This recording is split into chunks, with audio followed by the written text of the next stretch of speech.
रास्ता आगे है मिस्टर दैया। लेकिन मेरी मंजिल तो इधर है ना। ओहो, आपको ना फिल्मों में लिखना चाहिए, एकदम हिट हो जाएंगे और फिर मुझे शाहरुख से मिलने का मौका मिल जाएगा। हद है यार, इस शाहरुख ने मेरी लव स्टोरी का दी एंड कर रखा है। शाहरुख कितना भी हैंडसम क्यों ना हो, but for me you are the most handsome man in the world.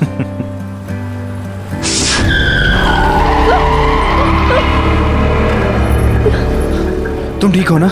क्या हुआ?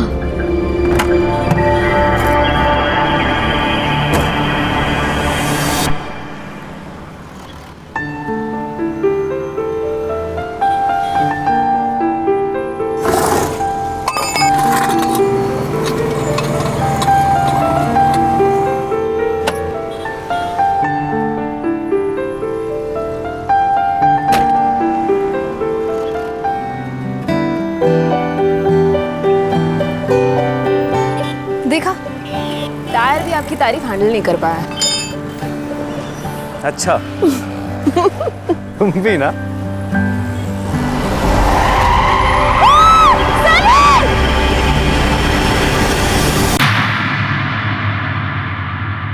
सनी और प्रिया ने शायद कभी नहीं सोचा होगा कि एक वारदात उनकी सारी खुशियां छीन लेगी, उनके सारे सपने बिखेर देगी।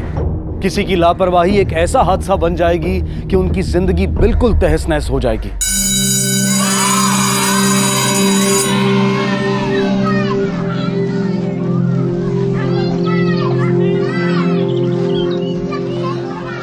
प्रिया जी सेकेंडरी स्कूल के सारे टीचर फिल्म देखने जा रहे हैं, तो आप भी चलिए। वैसे तो आप कभी जाती नहीं है, तो आज सही। नहीं, आज मैं नहीं आ सकती। क्यों? मैं थोड़ा जल्दी में हूँ, आज हमारी एनिवर्सरी है। ओह, हैप्पी एनिवर्सरी, और मिस्टर को भी विश करिए। जी जरूर, मेरी तरफ से भी। Thank you so much. जी मैं चलती हूँ। क्या बात है, शादी के इतने सालों बाद भी एनिवर्सरी इतनी खुशी से मना रही है, इतना सब होने के बाद। कमाल है। प्रिया, हाँ तुम ठीक हो? मैं थोड़ा जल्दी में हूँ। चलो मैं तुम्हें ड्रॉप कर देता हूँ। नहीं, तुम खामखा क्यों तकलीफ लोगे, मुझे बीच से केक भी लेना है। अच्छा है ना, इसी बहाने केक खाने को मिल जाएगा। अब फॉर्मेलिटी छोड़ो, मैं ड्रॉप करता हूँ। ठीक है, चलो।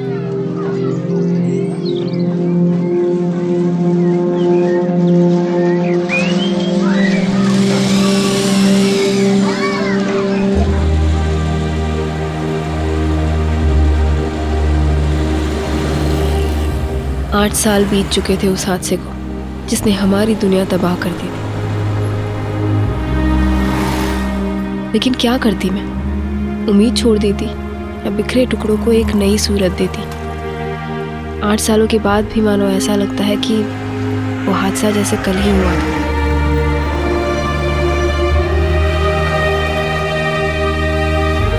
मुश्किल रास्ता तय कर इस मोड़ पर तो पहुंच गई, पर मैं ये नहीं जानती थी कि आगे मेरे लिए मुसीबतें और बढ़ने वाली थी। ये तो बस शुरुआत थी।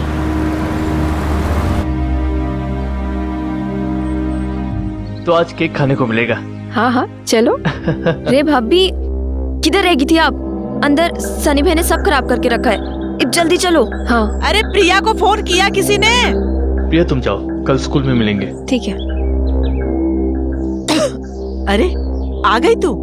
बाहर से ज्यादा तेरी घर में जरूरत है, जल्दी आ जाया करना। हाँ। अरे संभल के आराम से।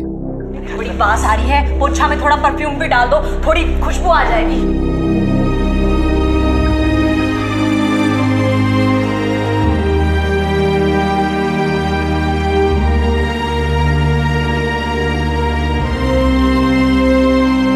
चिंता मत कीजिए, मैं हूं ना, 2 मिनट में साफ हो जाएगा।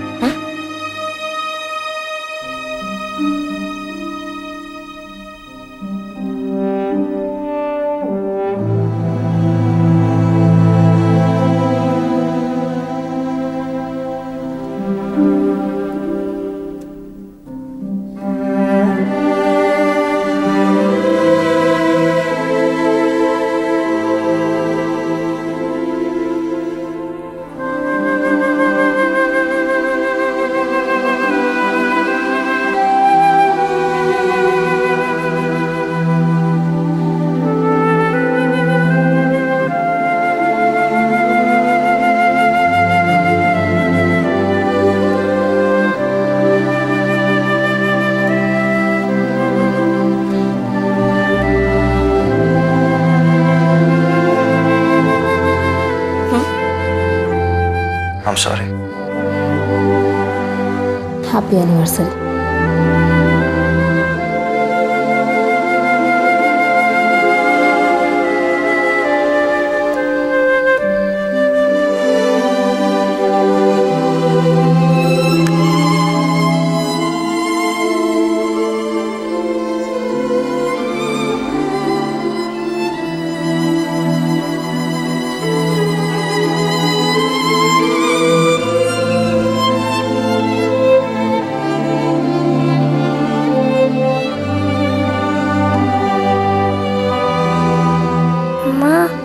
आप रो क्यों रहे हो?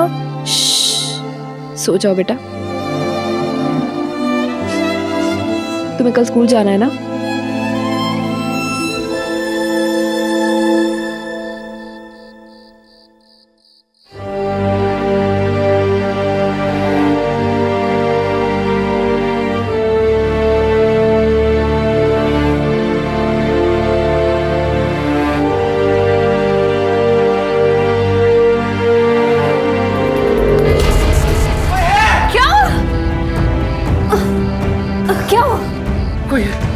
क्या हो गया? कोई है? कौन है? कौन है? कोई है जो मुझे मारना चाहता है। अरे कौन है? मेरा गला दबा के मुझे मारने की कोशिश। क्या हो गया? यहीं से भागा है, मैं यहीं से भागा। अरे मन ने तो सब जगह देख लिया, बाहर भी देखा, कोई ना मिला। तूने पक्का देखा था? पक्का भाई साहब, जैसे उसने मेरे पे हमला किया मैं जग गया, फिर मेरी चीख मारने पे वो भाग गया। भागते हुए मैंने उसकी परछाई भी देखी थी। हमें पुलिस को ना बाबा ना, सबसे पहले तो वो हमें पे शक करेंगे, हमें ना पड़ना पुलिस के चक्कर में। हाँ सही तो कह रही है भाई, सो रहा था, सपना देखा होगा, ये सब वहम भी तो हो सकता है। इस बात पे पुलिस को बुलाने की क्या जरूरत है? मैंने कहा ना कोई था, मतलब था।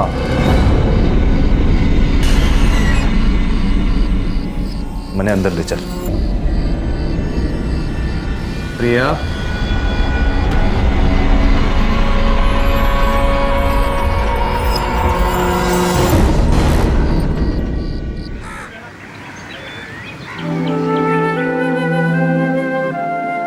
अब पराठे खाइए, मैं चाय लेकर आती हूँ। अब प्रिया, हाँ? शक्कर लेके आना, दही में डालनी है। जी। क्यों भाई, ये कैसा है? कल तो सारे घर की नींद उड़ा दी तन्ने।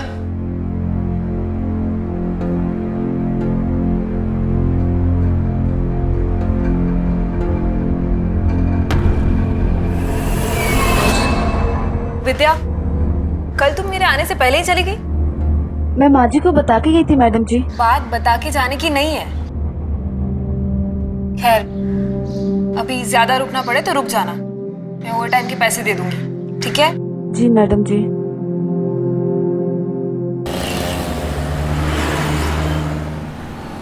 मैंने कल सबको ABCD लर्न करने को बोला था, किन्होंने किया है? मैंने। बोलो बोलो। ABCD।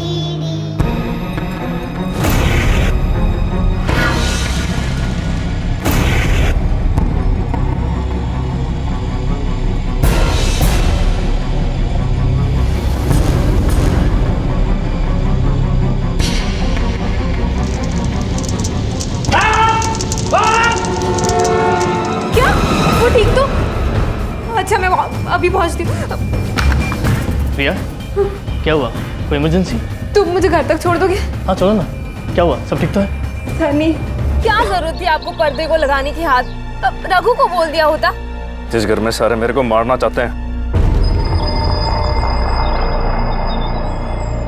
इसको क्या पड़ी है? कौन सुनेगा मेरी बात है? अब पुलिस को इन्फॉर्म क्यों नहीं करते? जो हमारे घर का मामला से।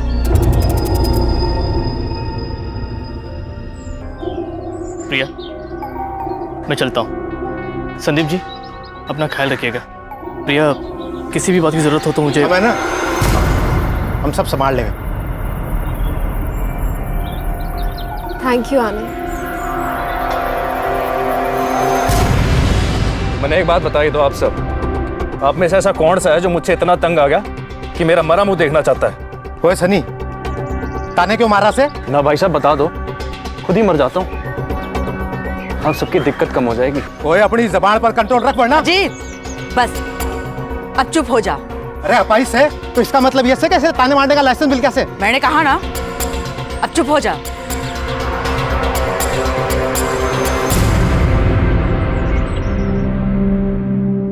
काश तुम रोज होती घर पर मेरे साथ। काश, लेकिन ऐसा हो नहीं सकता ना। हमें से एक को तो कमाना ही पड़ेगा। वैसे भी घर में कोई इज्जत नहीं देता है। कभी कभी पछतावा होता है कि उस दिन बच क्यों गया। मर जाता तो। सनी,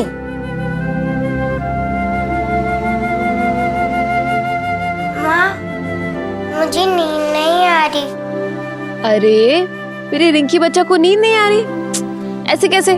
मैं नीनी को अभी बोलती हूँ कि आए जल्दी जल्दी। हाँ, आप एक काम करो, पापा के साथ बैठो, गरम गरम दूध लेकर आती हूँ। हाँ, चलो चलो चलो। आजा बेटा।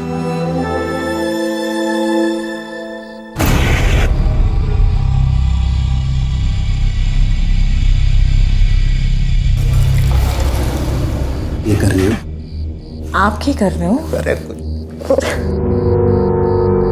अरे ये सो गई? तुम्हें इतना टाइम लग गया? सब ठीक है ना? हाँ, वो किचन में दूध गिर गया था ना, तो साफ करने में थोड़ा टाइम लग गया। रुको! प्रिया! प्रिया!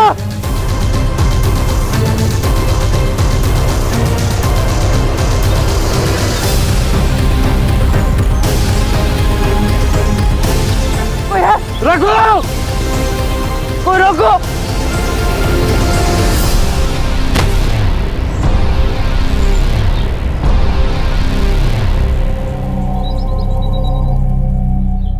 सनी पर हुए तीसरे हमले ने उसे दहला कर रख दिया, लेकिन परिवार वालों ने हमेशा की तरह इस मामले को भी दबा दिया। सनी के पास कोई तरीका नहीं था यह साबित करने का कि हमला करने वाला परिवार का ही कोई सदस्य था। ओ पी ले। बस यार, और नहीं। आजकल लुकड़ा उकड़ा क्यों से भाई? क्या परेशानी बता मन्ने। अरे पतनी की प्याज कोई और बुझा हुआ है तो मर्दने गुस्सा तो आवेगा ही ना। भाई साहब बस। अजीत भाई साहब, आप बिना मजाक में कुछ भी कह देते हो। तू सच बता भाई, हम दुश्मन थोड़े ना है तारे।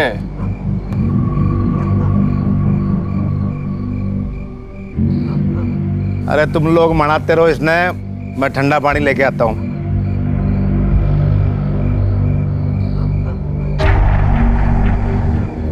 लो भाई, ठंडा पानी आ गया। वाह वाह भाई जी।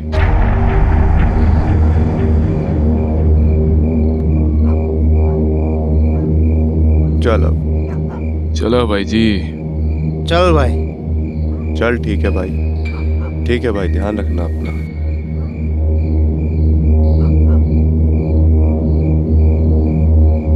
आज तने ले चलूं के अंदर? ना भाई साहब, मैंने बाहर थोड़ी देर अकेला बैठना है। ठीक से, जैसी तेरी मर्जी।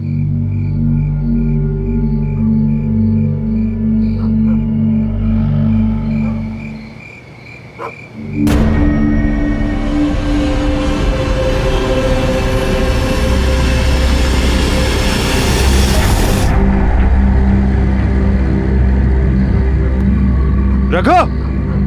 क्या हो गया भाई साहब? मन्ने अंदर लेके चल। जी भाई साहब। देख यार, बस।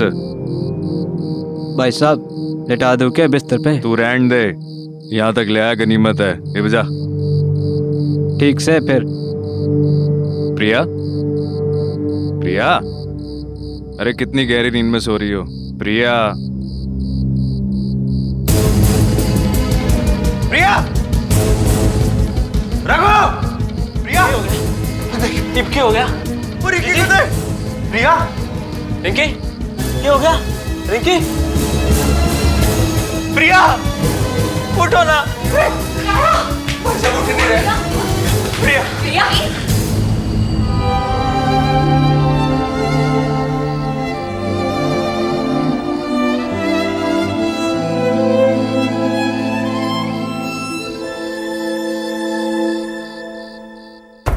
आपने इन्हें आखिरी बार देखा बाहर जाने से पहले, जब आपके दोस्त आए ही थे? सर जी मैंने पता है, जिसने भी ये काम किया है ना, मुझे मारने आया था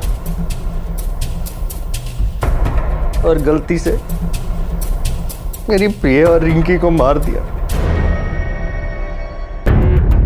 सर जी मौत दम घुटने से ही हुई है। पति का यह मानना है कि उसकी जगह गलती से पत्नी मर गई। एक बात समझ में नहीं आई कि अगर पति की जान पर इतने सारे हमले हुए तो परिवार वालों ने पुलिस में रिपोर्ट क्यों नहीं की? सर जी हो सकता है अंदर का ही कोई आदमी हो जिसने सन्नी की हालत से तंग आकर उसे मारने की कोशिश की हो, या फिर किसी और वजह से। मुमकिन। जाखड़।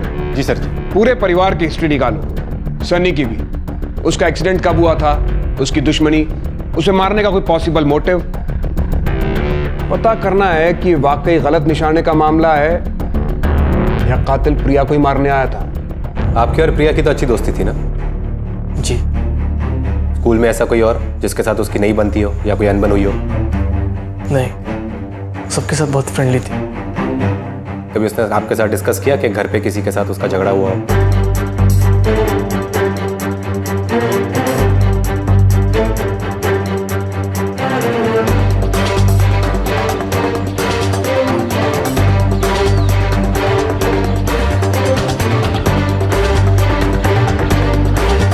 अरे दरोगा जी, ऐसी औरतें तो अपने आशिक के हाथों ही मारी जाती है।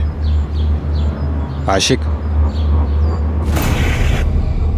आपके और आपके पत्नी के बीच का रिश्ता? उनका किसी और के साथ कोई संबंध?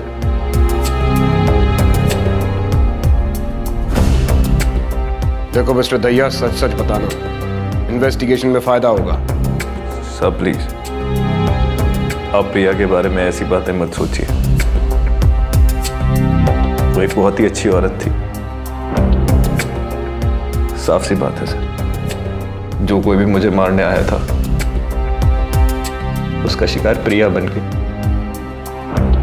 और सर, रिंकी को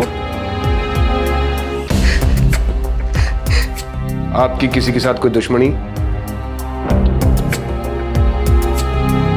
साहब, जब कोई शरीर का हिस्सा सड़ जाता है ना, तो उसे काट कर फेंक देते हैं।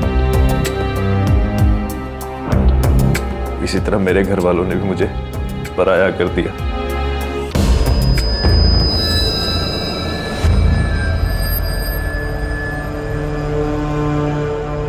साहब जी, मेरी दवाइयों का खर्चा बहुत है और मैं 1 रुपया नहीं कमाता। ऐसी मुफ्त की रोटी तोड़ने वाले निकम्मे से कौन छुटकारा पाना नहीं चाहेगा? रुको, क्या जानती है इस मामले के बारे में? वो सर जी, मैं तो सिर्फ नर्स हूँ, सुबह को आती हूँ, शाम को चली जाती हूँ।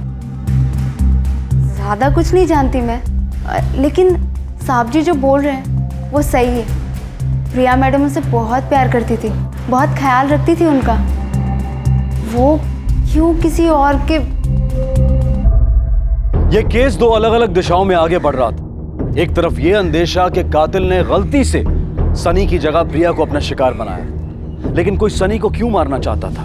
दूसरी तरफ यह संभावना कि प्रिया के किसी से अवैध संबंध थे जिसकी वजह से उसे मारा गया। तो क्या यह अपराध किसी घायल प्रेमी का किया धरा था? पुलिस की तहकीकात धीरे धीरे एक दिशा की ओर मुड़ने लगी, और वो दिशा थी प्रिया के गैर मर्दों के साथ नाजायज संबंध।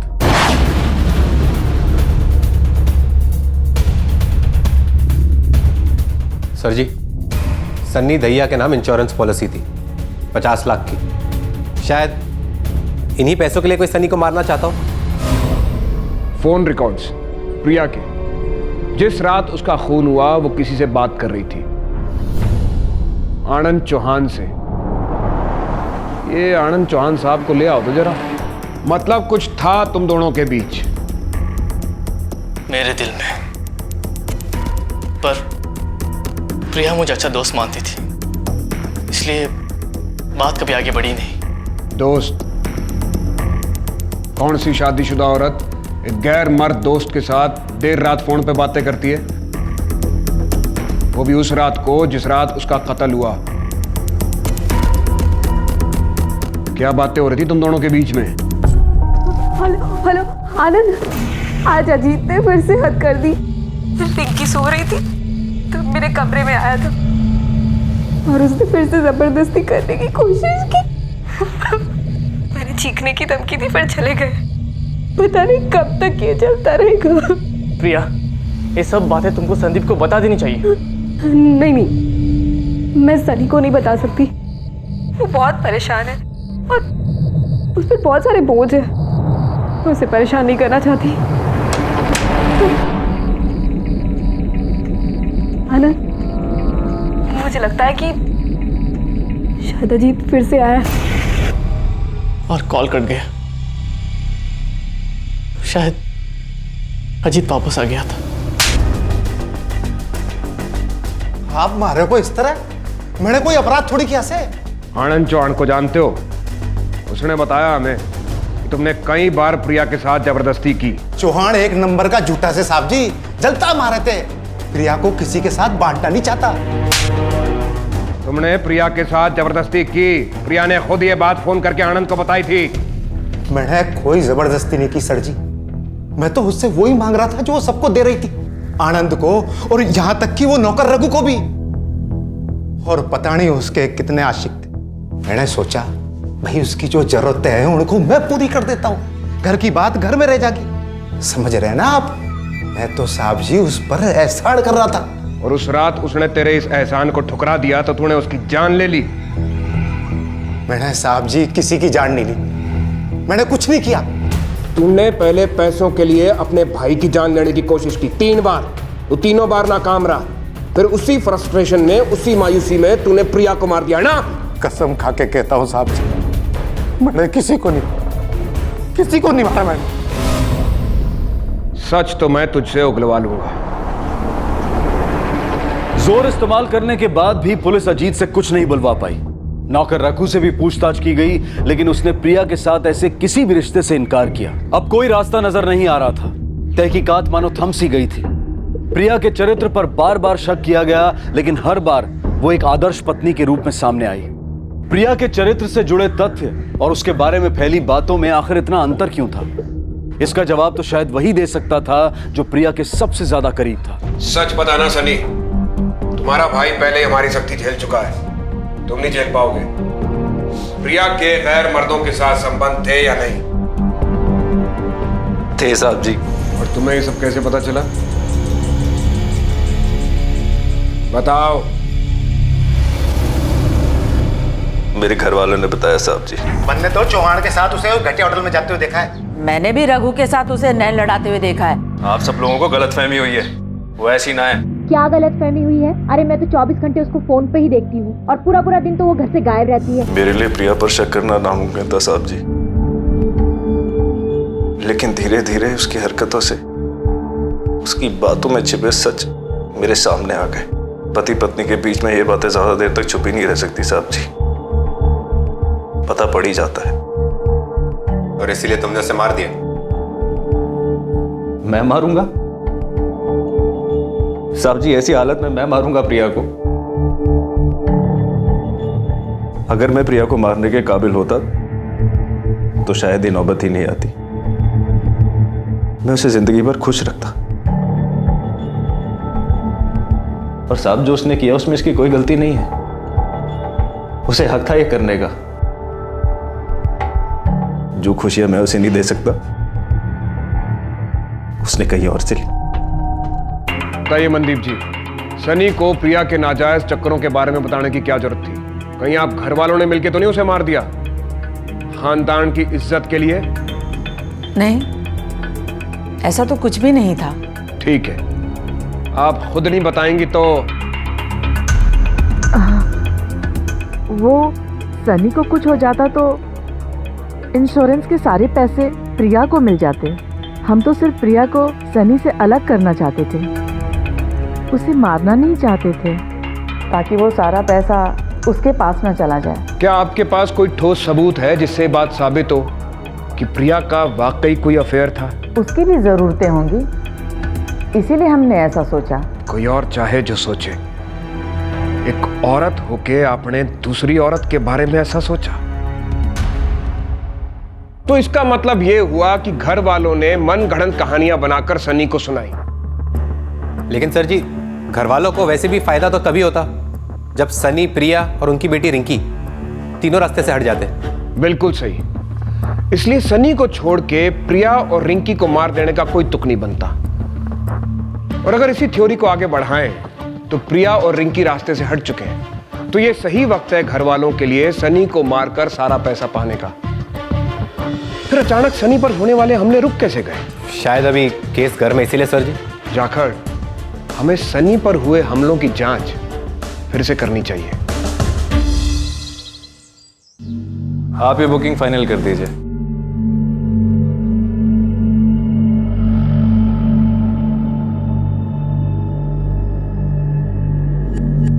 ये सब क्या है सनी? और वो आदमी कौन था? ट्रैवल एजेंट था। मैं जा रहा हूं यहां से हमेशा के लिए। लेकिन कहाँ? आप लोगों से बहुत दूर। लेकिन मिस्टर संदीप,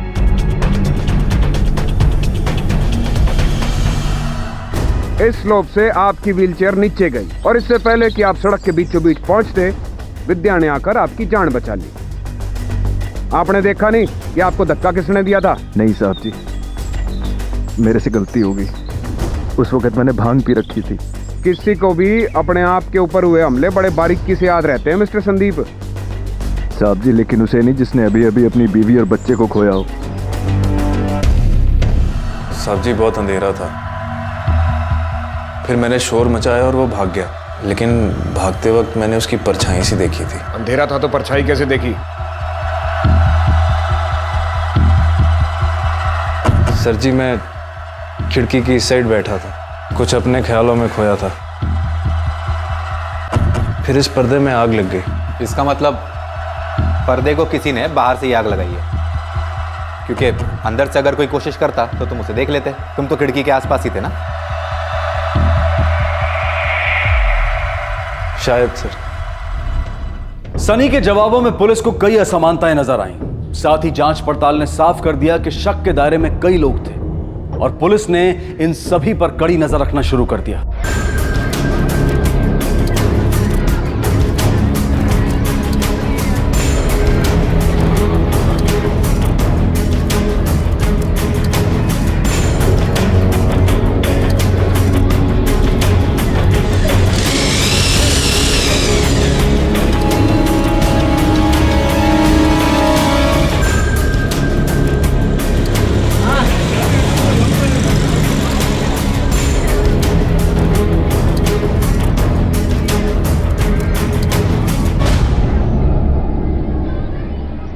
सर जी, अब तक ऐसी कोई बात नहीं हुई जिससे किसी पे शक हो। हमें सतर्क रहना पड़ेगा जाखड़। कातिल इन्हीं में से कोई एक है। किसी भी पल इनमें से कोई अपना आपा खो सकता है और अपराधी की एक छोटी सी गलती हमारे लिए एक बड़ा मौका साबित होगी। एक बात और अजीब लगी, प्रिया के साथ होने वाले हर वाकये का ब्यौरा सनी ने बड़ी बारीकी के साथ दिया। व्हील चेयर या बिस्तर पर रहने वाला आदमी किसी के पीछे जाकर ये सब कुछ खुद तो नहीं देख सकता।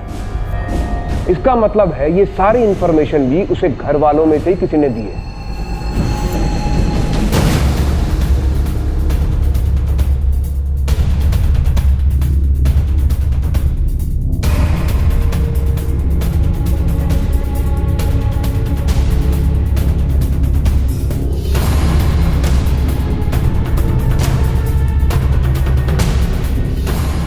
बता, सनी के लिए प्रिया पर नजर तुम ही रखती थी ना? सच सच बताना, वरना ये तेरी ऐसी हालत करेगी कि नर्स होते हुए भी अपना इलाज नहीं कर पाएगी। बोल। हाँ सर जी, मैंने मैडम जी के बारे में साहब को सब बताया था। वो बस मैं उनकी मदद करना चाहती थी। बेचारे अपाहिज, लाचार, वो अपनी बीवी से बहुत प्यार करते थे सर जी। बस मैंने उनकी थोड़ी सी मदद कर दी। मुझे विद्या पर भरोसा नहीं। अपाहिज लाचार मालिक के लिए बुरा लगना वगैरह वगैरह बात कुछ गले से उतर नहीं रही है। तुमने एक और बात गौर की? जब जब सनी पर हमला हुआ, ये नर्स जिसका काम है मरीज के साथ रहना, ये उसके साथ नहीं थी। ये इत्तेफाक तो नहीं हो सकता।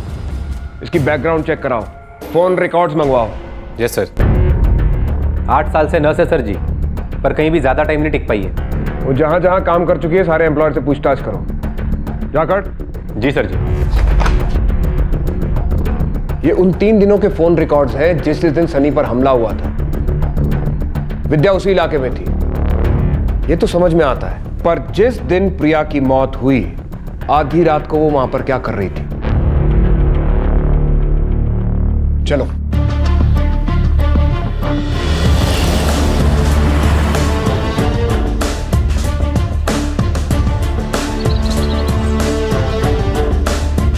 जी कहाँ पहुंचने की इतनी जल्दी है? वो सर जी कहीं जा रहे हैं तो उन्हें अब मेरी ज़रूरत नहीं है सर, इसलिए सोचा कि थोड़े दिन अपने बहन के घर हो आऊं। ये क्या जानती है? तेरे फोन रिकॉर्ड्स। और जब भी सनी पर हमला हुआ इन फोन रिकॉर्ड्स के मुताबिक तेरा फोन उसी इलाके में था। इसका मतलब तू भी उसके आसपास ही मौजूद थी। अब बता सच क्या है? सनी पर हमले में तेरा भी हाथ था ना? मारना चाहती थी तू उसको, किसी ने पैसे दिए थे उसे मारने के लिए और गलती से तूने प्रिया और उसकी बेटी को मार दिया। बोल, यही हुआ था ना? बोल।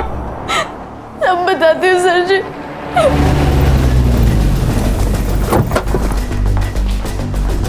कहाँ है वो? कौन?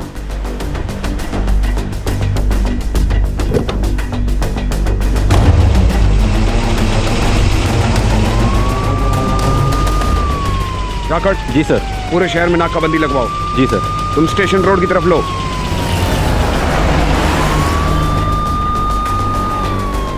हेलो, हाँ, मार्केट एरिया और टोल नाके पे नाकाबंदी लगाओ। सफेद रंग की टूरिस्ट व्हीकल है, आखिरी नंबर 8477, हाथ से निकल ना पाए।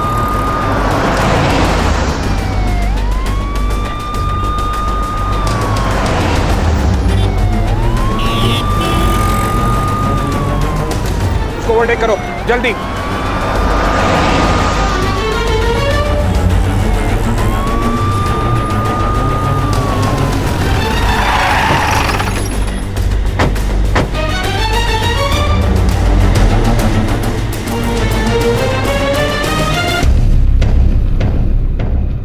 हाँ, मैंने ही अपनी जान पर झूठे हमले करवाए थे विद्या की मदद से।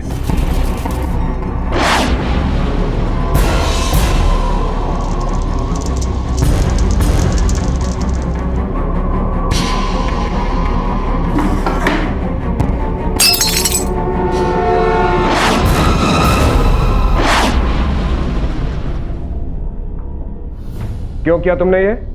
ताकि तुम पर कोई शक ना करे जब तुम अपनी पत्नी और अपनी बेटी का कत्ल करो। उसके नाजायज संबंध है साहब। इधर मैं अपनी व्हीलचेयर पर सड़ रहा था और वो गुलछर्रे उड़ा रही थी मेरे भाई के साथ, हमारे नौकर के साथ, और वो उसका आशिक, उसके स्कूल में काम करने वाला टीचर। मैं जानता था ये प्रिया की जरूरत है, लेकिन ये मैं बर्दाश्त नहीं कर सका और मैंने उसे मार दिया।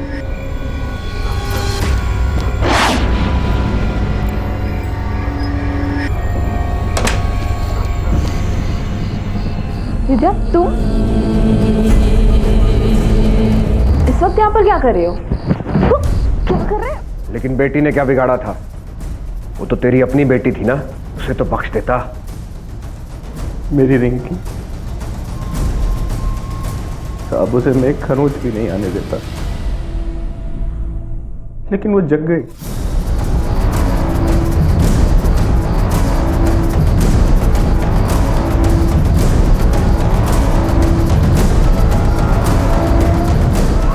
पापा, आप ये मम्मी के साथ क्या कर रहे हो? मम्मी को डर लग रहा होगा ना?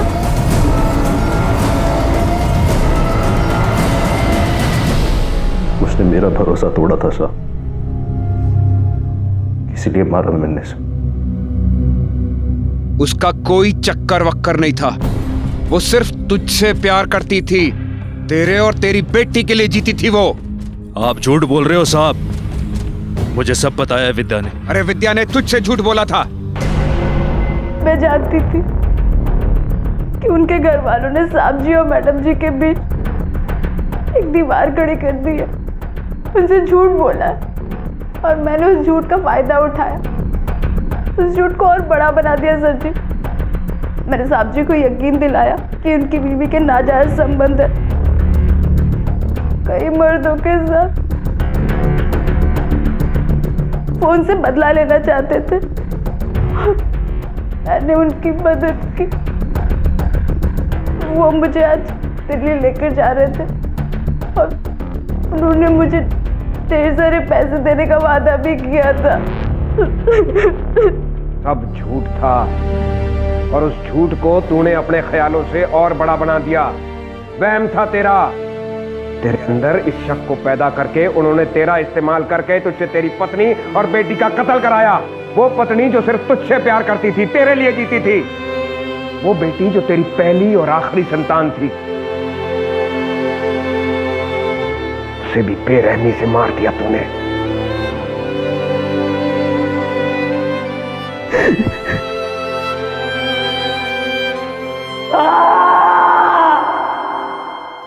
शक एक ऐसी बीमारी है जो इंसान के मन में जहर घोलकर उसकी मति भ्रम कर देती है। सबसे सुंदर मंजर को भी एक खौफनाक दृश्य बनाकर रख देती है। धीरे धीरे यह जहर इंसान के दिमाग पर काबू पाकर उसमें नफरत पैदा करता है, उसे अपनों से संबंध तोड़ने पर मजबूर कर देता है और यह नफरत इंसान को अंधा बना देती है। सनी शारीरिक रूप से तो अपाहिज था ही, लेकिन इस नफरत ने उसे दिमागी तौर पर भी अपाहिज बना दिया था। काश सनी ने एक बार प्रिया से बात की होती, उससे पूछा होता, जानने की कोशिश की होती कि आखिर सच क्या है, तो आज उसकी पत्नी और बेटी जिंदा होते। यह हम सब के लिए सीख है कि हम नफरत और शक को कभी भी अपने ऊपर हावी ना होने दें। इनमें इतनी क्षमता है कि ये जिंदगियां तहस नहस कर सकते हैं। अब मैं अनूप सोनी आपसे विदा लेता हूं। फिर मुलाकात होगी अगले एपिसोड में एक और चौंका देने वाले केस के साथ। तब तक अपना और अपने परिवार का ख्याल रखें और देखते रहें क्राइम पेट्रोल डायल 100। सबक एक को, सीख हम सबको। जय हिंद।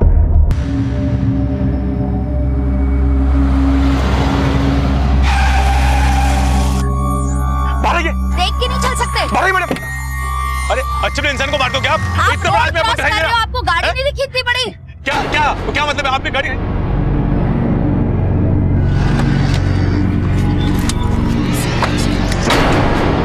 बेबी। भाई साहब, ये एड्रेस बताएंगे? एक पान की दुकान है, वहीं पूछ लीजिए आप, आपको पता चल जाएगा। ठीक है, थैंक यू। वरुण, वरुण, वरुण बेटा किधर है तू? वरुण,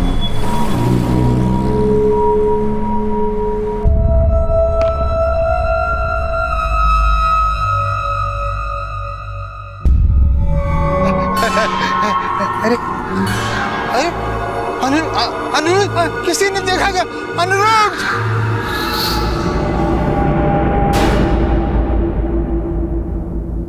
जिंदगी की सच्ची तस्वीर, उसका फलसफा, उसका किरदार अगर कहीं दिखता है तो बच्चों की शक्ल में, उनकी मासूम किलकारियों में, उनकी निष्पाप जुबान में। बच्चों की जिंदगी को खतरा मतलब जीवन के मौलिक सिद्धांतों पर हमला। साल 2014 में एकाएक देश के कई शहरों से बच्चे लापता होने लगे। महीनों गुजर गए लेकिन इन बच्चों का कुछ पता नहीं चला। और सबसे हैरानी की बात तो यह थी कि इन बच्चों को लेकर कोई फिरौती या धमकी का कॉल भी नहीं आया। परिवार सन्नाटे में था, पुलिस हैरान परेशान थी कि अचानक एक खौफनाक तब्दीली के साथ कुछ गुमशुदा बच्चे सामने आए।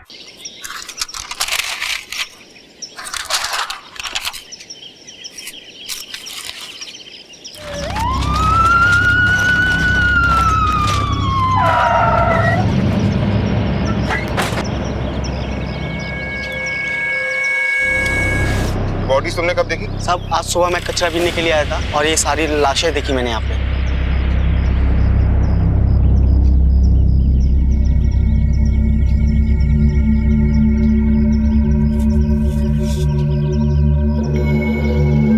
ये निशान तीनों बच्चों की बॉडी पर आग से मार्किंग की गई। पोस्टमार्टम के लिए भेजो तीनों की बॉडी को। Right sir. धानु रोड में जो बच्चे मिले सर, उनमें से एक जिंदा मिला है। चलो हॉस्पिटल। इन बच्चों की तस्वीरें स्टेट के सारे पुलिस स्टेशन में सर्कुलेट करवाओ। पता करवाओ किसी ने इनके बारे में गुमशुदा की रिपोर्ट लिखवाई है नहीं। सर अगर आप कहें तो एक तस्वीर अखबार में डाल दें। नहीं, अभी नहीं, अभी ये बात डिपार्टमेंट तक ही रहने दो। सर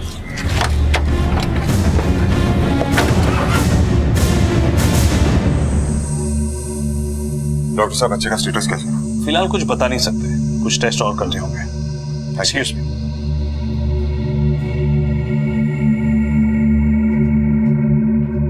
मुरे सर, एक हवलदार पोस्ट करो यहाँ पर।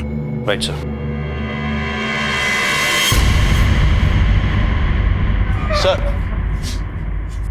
सर ये लोग नासिक से आए हैं सर। वो जो बच्चा हॉस्पिटल में है ये कहते हैं कि उसके माँ बाप हैं। सर मेरा बच्चा, सर हमारा बच्चा किधर है सर? सर बोलिए ना किधर है?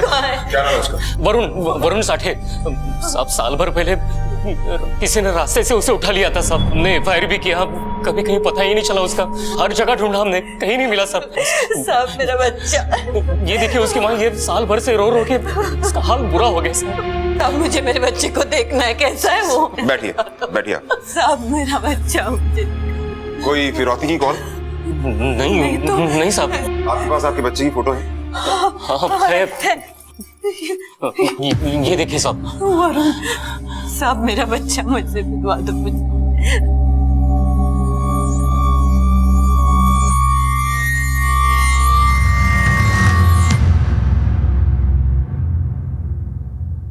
वरुण मेरा वरुण। वरुण मैं वरुण नहीं है। हाँ? सब मुझे डकली बुलाते हैं।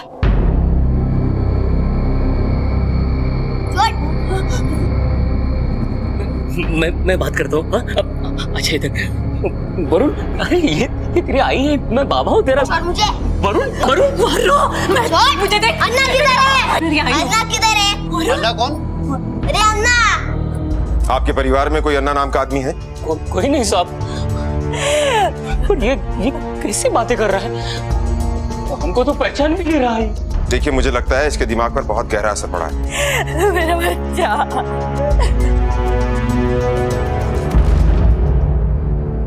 एक बच्चे का मन भी मासूम रहस्यों का घेरा होता है, लेकिन नासिक शहर से लापता वरुण साठे जब आखिरकार पुलिस को मिला तो वो अपने मन में मासूम नहीं बल्कि कुछ चौंका देने वाले, माँ बाप को डरा देने वाले रहस्य लेकर मिला। ये बच्चा मानो एक नई पहचान, एक नया नाम, एक नई सोच लेकर आया था।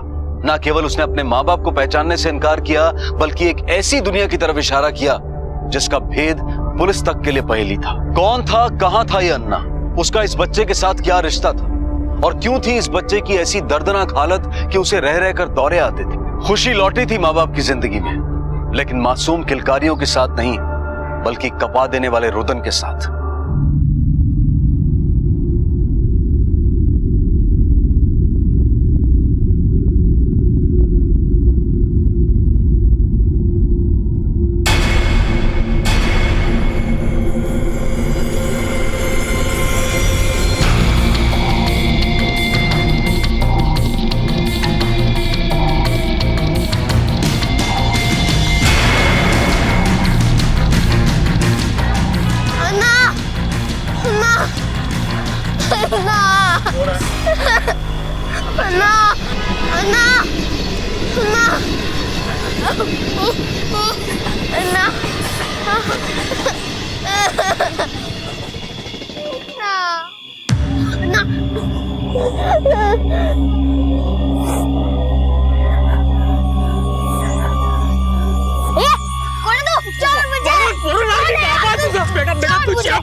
मोरे इस बच्चे को यहाँ के रास्तों की अच्छी तरह से समझ।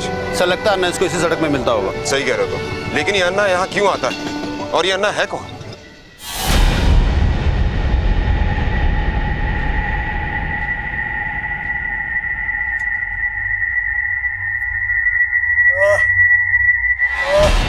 बस बस बस अभी आराम मिल जाएगा।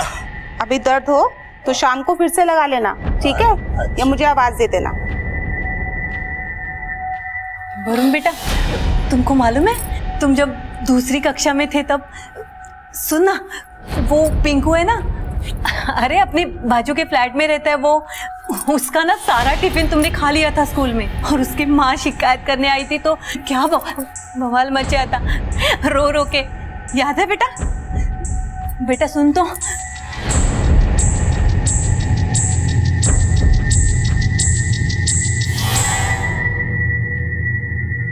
बच्चों की मौत ड्रग ओवरडोज से हुई। हाँ सर, ये भी लिखा है कि ड्रग किसी दवा के जरिए दिया गया। बॉडी में दवा के ट्रेस पाए गए, मतलब काफी दिनों से उन्हें ड्रग दिया जा रहा था। बच्चों की मौत लाश मिलने से 7 घंटे पहले हुई। लेकिन सर ड्रग तो वरुण को भी दिया गया होगा, पर वो तो हमें जिंदा मिला। मोरे, इस केस के पीछे जो कोई भी है उसका मकसद तीनों बच्चों को मारना ही था। वरुण की किस्मत अच्छी है कि वो बच गया। मोरे, इस केस में कुछ अजीब से फैक्ट्स हैं। बच्चे हमें कमजोर और बीमार हालत में मिले और उनके पांव पर वो निशान। कोई तो है सबके पीछे। वरुण को लगातार फिट्स पड़ रहे हैं सर। ड्रग्स ना मिलने की वजह से जो विड्रॉल सिम्टम्स होते हैं ना, शायद वही है। मुझे भी यही लगता है। मोरे, ये अन्ना जिसके नाम की रट वरुण ने लगा रखी है, हो सकता है ये वही आदमी है जो बच्चों को ड्रग्स देता है। अब बच्चे को ड्रग की लत लग गई। जब तक अन्ना उसे नहीं मिलेगा तब तक वो बेचैन रहेगा, और शायद तब तक जब तक वो ड्रग्स उसके हाथ ना लग जाए सर। अरे कहाँ गया तुम्हारा दवा का शीशी? सुबह में यहाँ पे रख गई थी। अरे मेरे को नहीं मालूम नर्स, मैं तो सो रहा था। क्या क्या नहीं मालूम? अब मैं दूसरी शीशी कहाँ से लेकर आऊंगी? दर्द लगा के रखा हुआ है।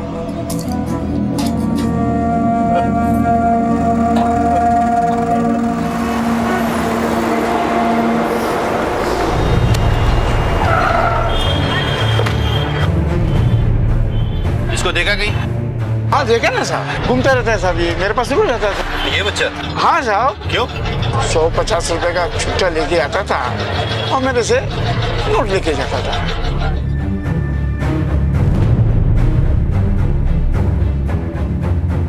ये सब भिखारी लोग हैं सर। इधर अपना बंदर चौक, काशी मीरा, सूर्या कॉम्प्लेक्स, इधर सब लोग घूमते फिरते हैं।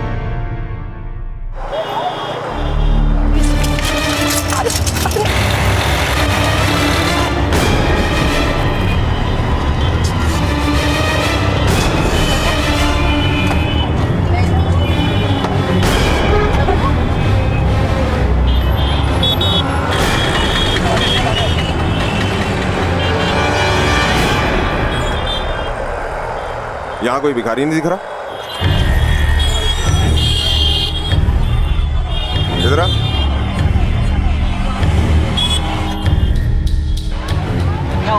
यहाँ सिग्नल पर जो भिखारी भीख मांगते हैं, कहाँ है वो? मालूम नहीं साहब, अभी यही थे सब। रोज यहाँ पे होते क्या? हाँ साहब, दिन भर ट्रैफिक में घूमते रहते हैं, किचकिच करते रहते हैं और यहीं पे पड़े रहते हैं। और शाम को एक कोई आता है, इनको पाव देता है और फिर सब निकल देते हैं।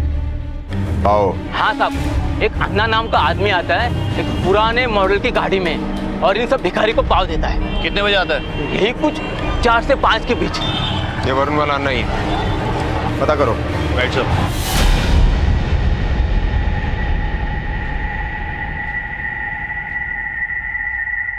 वरुण का मासूम चेहरा दर्द से कुम्हला गया था।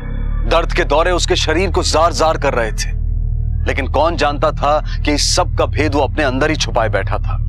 एक ऐसी भयानक लत जो उसे मौत की ओर ले जा रही थी। तकदीर अच्छी थी कि यह बात हॉस्पिटल में सबके सामने उजागर हो गई।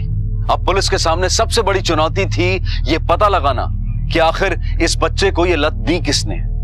क्या अन्ना ने? यह मामला सिर्फ वरुण का नहीं था, बल्कि उन 2 बच्चों से भी जुड़ा था जिनकी लाश पुलिस को जंगल में मिली थी और जिनकी मौत ड्रग ओवरडोज से ही हुई थी। यह मामला उन तमाम बच्चों से जुड़ा था जो गुमशुदा हुए थे और अब तक नहीं मिले थे। और इधर वरुण के इलाज के लिए डॉक्टर्स ने एक नई राह पकड़ ली थी। बच्चे की ब्लड रिपोर्ट आ गई, ड्रग ओवरडोज का केस।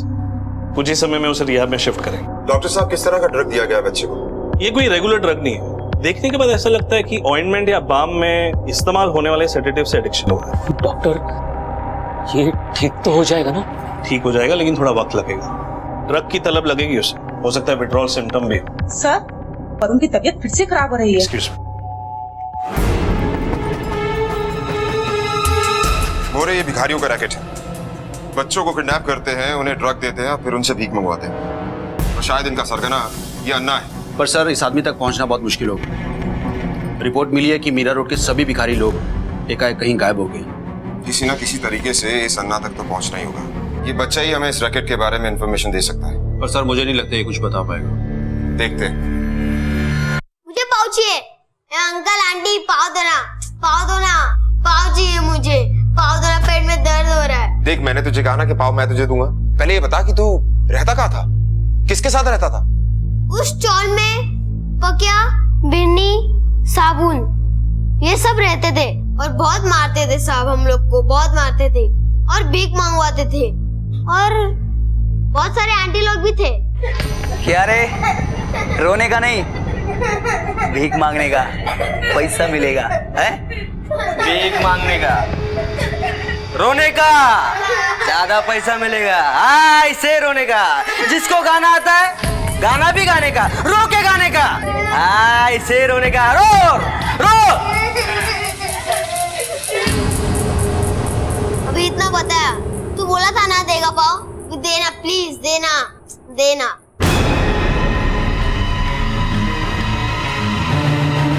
मोरे, मीरा रोड इलाके में 7 चौल, 4 हम देख चुके हैं, पर हमको वहां पर कुछ नहीं मिला सर। पाटिल, गाड़ी लगा।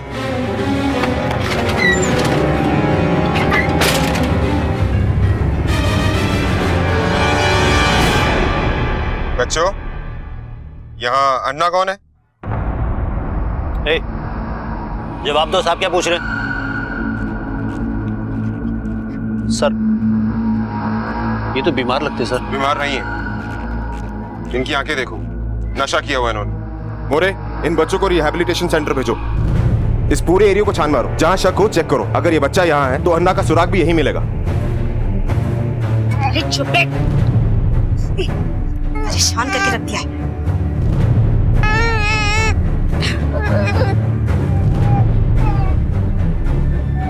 किसका बच्चा है ये? मेरा बच्चा है साहब। क्या नाम है इसका? शुनरी। कहाँ पैदा हुई? यहाँ पास का अस्पताल है ना, म्युनिसिपैलिटी अस्पताल, वहीं पे।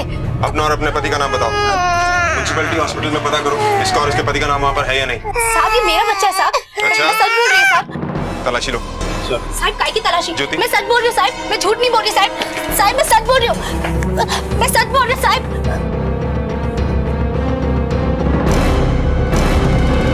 साहब मार क्यों रहे साहब? साहब हुआ क्या साहब? सामने देखता हूँ सर। साहब पर मार क्यों रहे साहब?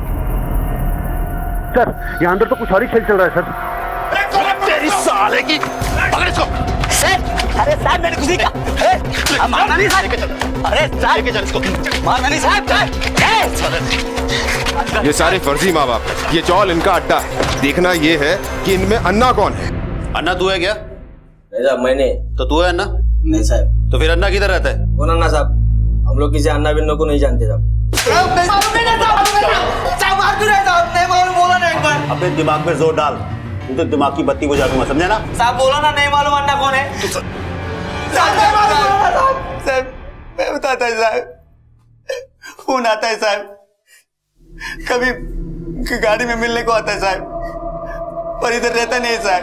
नंबर दे उसका, चल। नंबर नहीं साहब, अलग अलग नंबर से कॉल करता है साहब, एक नंबर नहीं है उसका। इधर से आता है, इधर जाता है, कुछ मालूम नहीं साहब, कलेक्शन करता है और चला जाता है। अब तो दिहाड़ी पे है साहब, जितना काम करते हैं उतना पैसा मिलता है साहब। बच्चों को भीख मंगवाना, उनको ट्रेनिंग लेना, के दवादारों का काम करते हैं साहब हम लोग। मालूम नहीं वो कौन है। अब सच सच बता, बच्चे कहाँ से आते हैं और कौन लाता है उन्हें? अन्ना साहब वो देखे जाता है साहब, बाहर शहर से लाता है, दिल्ली, कोलकाता, सूरत, नागपुर, उधर उसका आदमी है साहब। और रहता किधर है? नहीं मालूम साहब, शपथ नहीं मालूम साहब, हम लोग को छोड़ दो साहब। 100 में 70% अन्ना लेता है साहब, और 30% हमारा, बाकी एक बच्चा रहने को मिलता है साहब। अन्ना बॉस है क्या सबका? हो साहब, बहुत कड़क आदमी है वो, लेन देन में जरा भी कोई ऊंच नीच किया तो समझो उसका सामन। अन्ना इस बार माफ कर दे अन्ना, अगली बार मैं पूरा पैसा देगी, टाइम पे देगी, आई शपथ।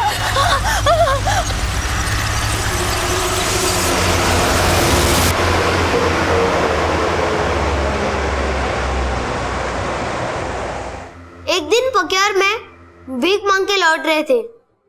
उस दिन मैंने एक दुकान में बाइक देखी। ये लेगा पोल, कैसे लेगा, कैसा पैसा किधर से लाएगा? इससे कल और कमाऊंगा और जमा करूंगा और ये लूंगा, और भाई को क्या देगा? देगा।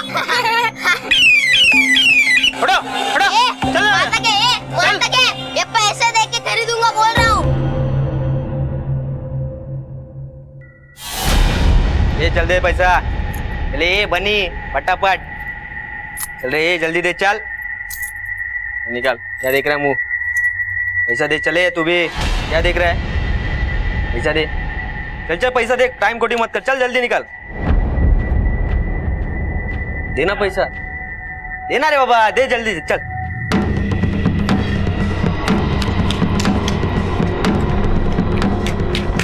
भाऊ भाऊ ए भाऊ, अरे क्या रे, कोई मर गया क्या? वो टकली ना भाग गया। भाग गया?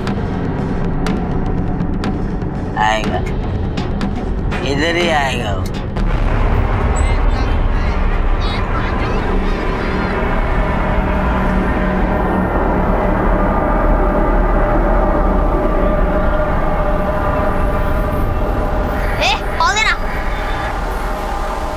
ये ले, पैसा देना। तो ले ला, मैं एक दिन ना बोला ले।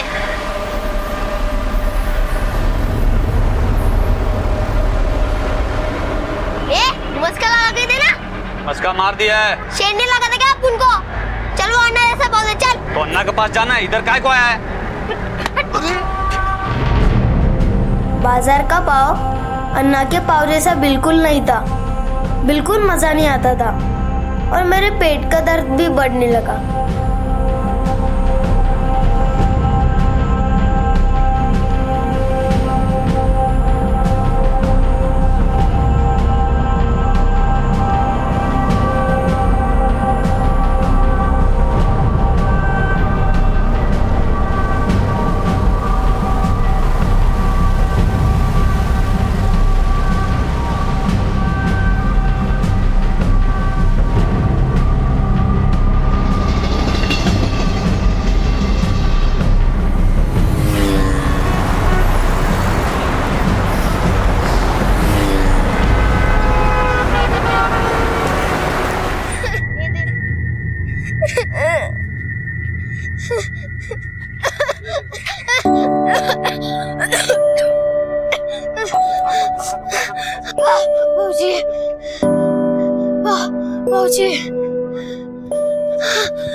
उस दिन बहुत तकलीफ हुआ साहब, और अन्ना अपनी गाड़ी लेके आया।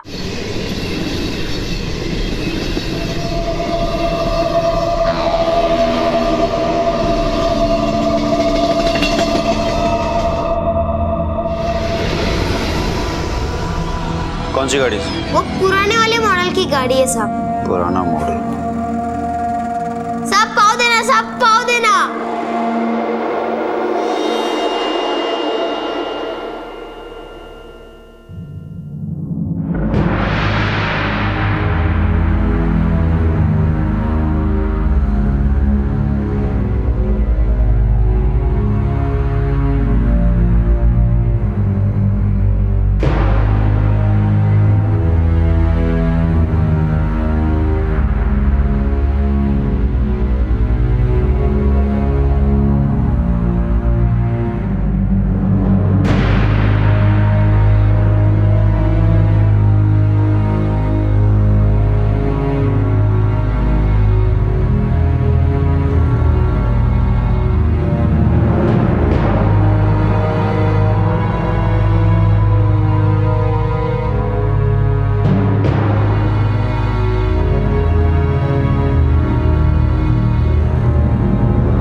कल्पना कीजिए एक बच्चे का मन जो बड़ों की मायावी दुनिया से तो घिरा ही था और नशे की लत ने उसकी रही सही सोच को भी कुंद कर दिया था। लेकिन पुलिस ने बड़ी सूझबूझ से वरुण के इलाज के दौरान उसकी बीती हुई दर्दनाक जिंदगी का रहस्य उससे बुलवाया।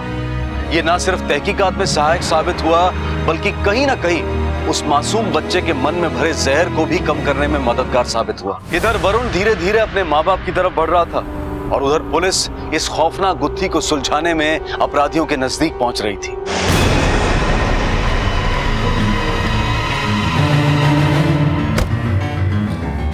यहाँ से रोज एक गाड़ी निकलता है पुराने मॉडल का, देखा है क्या? अभी क्या पता सर, दिन भर में कितनी गाड़ी आती जाती रहती है, कैसे पता चलेगा? ये कैमरा चालू है? जी सर। इसका फुटेज निकलवाओ पिछले 1 महीने का। Okay sir. जी सर।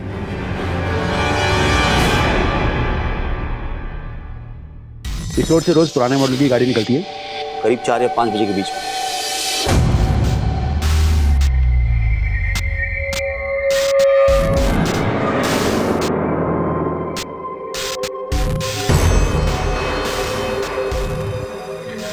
ठीक है सर। 5 तारीख के बाद गाड़ी का आना बंद हो गया। मतलब जिस दिन से हमने तहकीकात शुरू की। हो सकता है सर उनको खबर लग गई हो। जाएंगे कहाँ? मोरे एक काम करो, गाड़ी का नंबर निकलवा कर आरटीओ से पता करो किसके नाम पर है ये गाड़ी। तहकीकात के टेढ़े मेढ़े रास्तों से गुजरकर आखिर पुलिस को एक सुराग मिला। एक पुरानी कार, एक नंबर। इस कांड से इसके मुख्य अभियुक्त अन्ना से गहरा ताल्लुक रखती थी। गाड़ी की खोज में पुलिस ने जमीन आसमान एक कर दिया और आखिर सफलता मिल ही गई। अंकल आइसक्रीम दो ना। क्या रे अंकल बोलता है? बोला ना तेरे को अन्ना बोलने का। मेरे को अन्ना क्या बोलेगा? अन्ना। अन्ना क्या क्या क्या साहब? चल चल ना, चल। ये तेरा गाड़ी है ना? मेरा है सर। क्या बात है? चल तेरे को बता, चल। किधर सर? बैठ ना। सर क्या किया सर?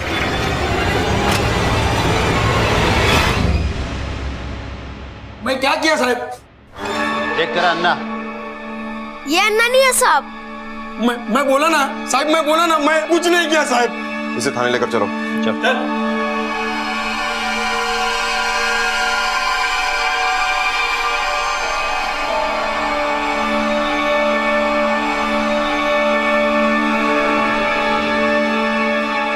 ये क्या अन्ना?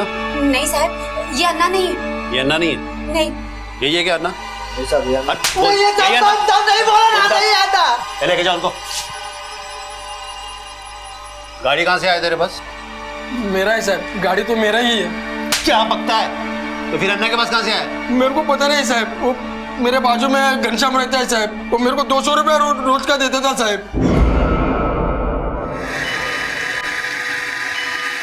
पाव देना। कितने पाँव दूं घनश्याम भाई? सब दे दे। ए घनश्याम, चल सब मेरे के क्या करेगा? पाव खिला। अरे साहब लेकिन छोड़ो मुझे। अरे साहब लेकिन मैंने क्या चल अंदर। अरे इसे कैसे? अन्ना? नहीं साहब, ये तो अन्ना का ड्राइवर है।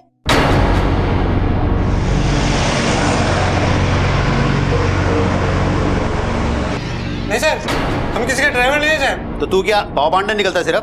नहीं साहब, मैं तो क्या साहब मैं तो गैरेज में काम करता हूँ साहब। एक दिन हमको मिला वो साहब, बोला काम है, बोला गरीब बच्चा लोग को पाव बांटने का गाड़ी में। मैं साहब पठानवाड़ी के पीछे से हम उसको रोज उठाता साहब, बाद में हम पाव लेता था साहब। उसके बाद काशी मीरा, गोल्डन नेस्ट, भाईंदर नाका, जहाँ तक गरीब बच्चा लोग बैठता ना साहब, उन सबको पाव देते थे साहब। साहब वो अपने हाथ से देते थे साहब। बहुत अच्छा आदमी थे साहब। और अन्ना तेरे को कितना देता था? 250 रुपए साहब। नंबर है क्या उसका या कोई एड्रेस? नहीं साहब, ये तो कभी बताया नहीं साहब। बस पठानवाड़ी के पीछे से रोज 4 बजे उठा था। टाइम का बहुत पक्का था साहब अन्ना, लेकिन 5 दिन से तो साहब उधर भी नहीं आ रहा। सब मुझको अन्ना कहते हैं। अब तक जो नाम पुलिस सुनी रही थी वो हकीकत था या फिर कोई काल्पनिक इंसान। पर एकाएक ही असल रूप लेने लगा। एक के बाद एक अभियुक्त उसका परिचय, उसके होने का प्रमाण देने लगे। इतना तय था कि अपहरण, हत्या और बेगरी का यह शैतानी खेल एक बड़े षड्यंत्र का हिस्सा था, जिसका जाल शहर शहर गांव गांव फैला था। और इसमें कई लोग शामिल थे जिनके निशाने पर सैकड़ों बच्चे थे। इनमें कई सरगना, कई मास्टरमाइंड्स हो सकते हैं, लेकिन मुंबई का सबसे बड़ा संचालक अन्ना था। और अब पुलिस को सिर्फ ये जानना था कि आखिर अन्ना छुपा कहां था। हाँ भैया, ये सेब कैसे?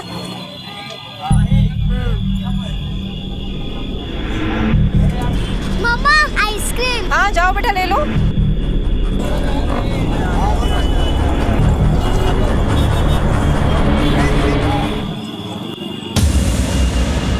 खुशबू?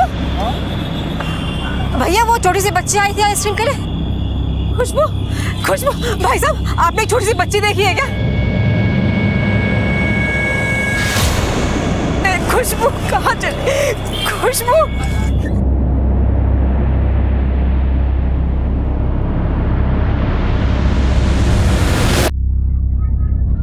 हेलो अन्ना, बच्चा जा रहा है, रिसीव कर लेना।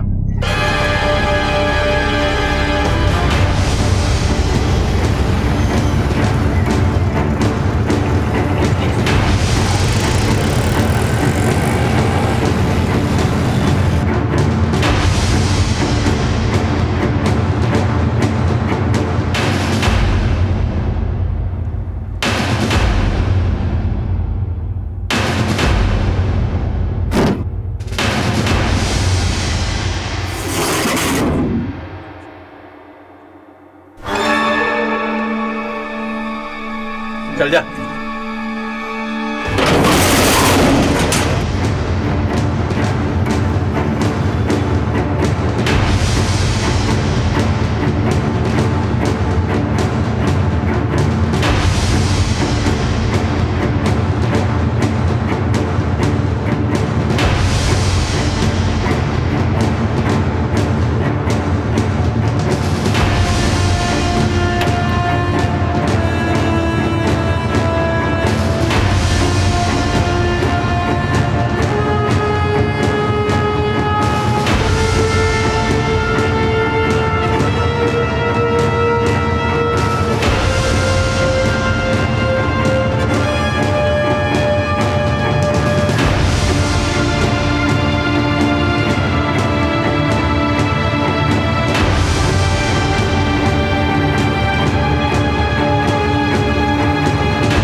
अंदर लेके जाओ इनको। चलो सब।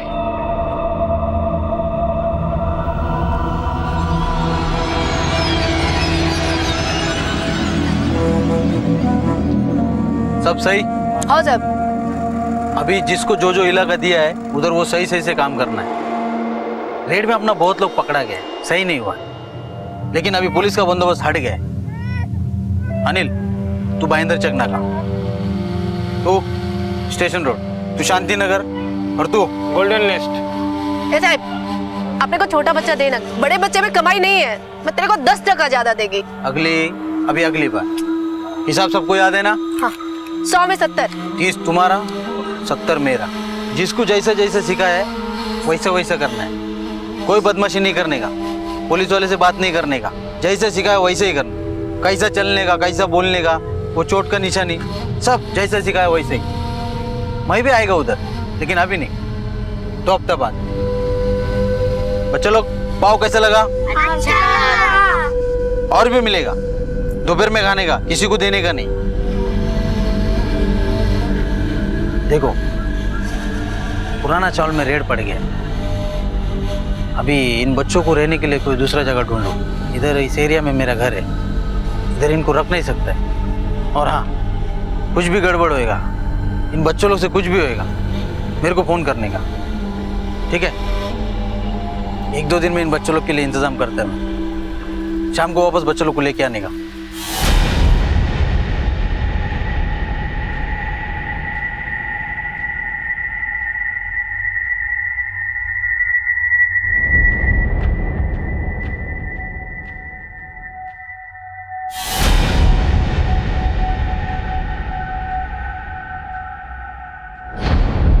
सर ये देखा आपने?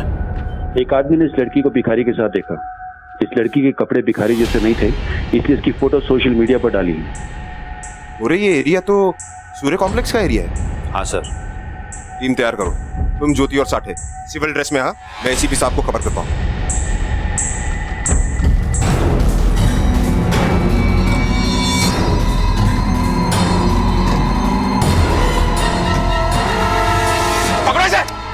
तुम्हारे साथ पकड़ दे।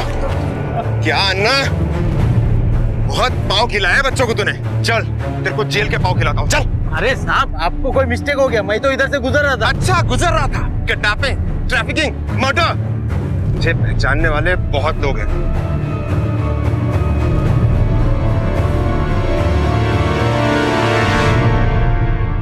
अन्ना यही है अन्ना साहब, यही है,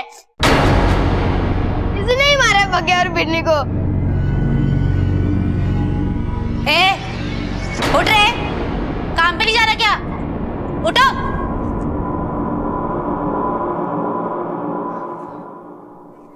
साला मर गया क्या? बाऊ, बाऊ, जल्दी आ, देख।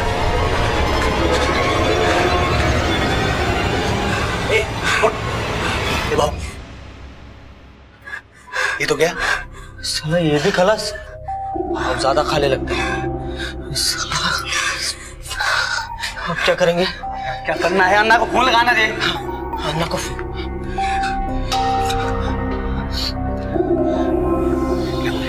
अबे रुकना। साला अन्ना का भी फोन नहीं लग रहा है। साला अन्ना भी नेटवर्क में नहीं। साला थोड़े टाइम में लाश में से बदबू आना शुरू हो जाएगी। जंगल में फेंकते। चल उठा उठा उठा।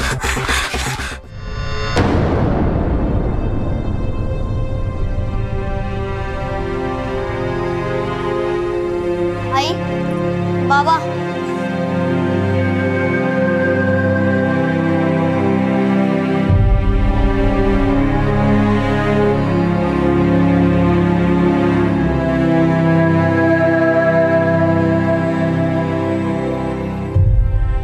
यदि बच्चे जिंदगी का सार हैं तो माँ बाप उस सार के संरक्षक हैं। माँ बाप होना सिर्फ पारिवारिक ही नहीं बल्कि एक सामाजिक जिम्मेदारी है। कल का समाज कैसा होगा ये इन बच्चों पर निर्भर करता है। एक आंकड़े के अनुसार हर साल देश में तकरीबन 12 लाख बच्चे किडनैप कर लिए जाते हैं और यौन शोषण और भीख मांगने के पेशे में शामिल कर दिए जाते हैं। पुलिस ने अन्ना और उसकी तमाम कारगुजारियों पर आईपीसी की अलग अलग धाराओं के तहत हत्या, अपहरण, दैहिक और मानसिक शोषण के मामले दर्ज किए और इनके जरिए पुलिस कई और ह्यूमन ट्रैफिकिंग के सरगनाओं को पकड़ने में भी कामयाब रही। बच्चे देश का भविष्य हैं। ये सिर्फ एक स्लोगन नहीं है बल्कि हकीकत है और अगर इस हकीकत को सीरियसली नहीं लिया गया तो कयामत आ सकती है। इन दिनों पर्यावरण और उससे जुड़े खतरे चर्चा में हैं, लेकिन बच्चों की सुरक्षा भी इस धरती के लिए उतनी ही मौलिक है, उतनी ही जरूरी है जितना कि पर्यावरण। उनका ख्याल रखें, सतर्क रहें। इसी विचार के साथ मैं अनूप सोनी आपसे विदा लेता हूं। फिर मुलाकात होगी अगले एपिसोड में और खुलासा करेंगे एक और जुर्म का। इस तरह के और भी एपिसोड देखने के लिए हमारे चैनल को सब्सक्राइब करें और बेल आइकन दबाना ना भूलें।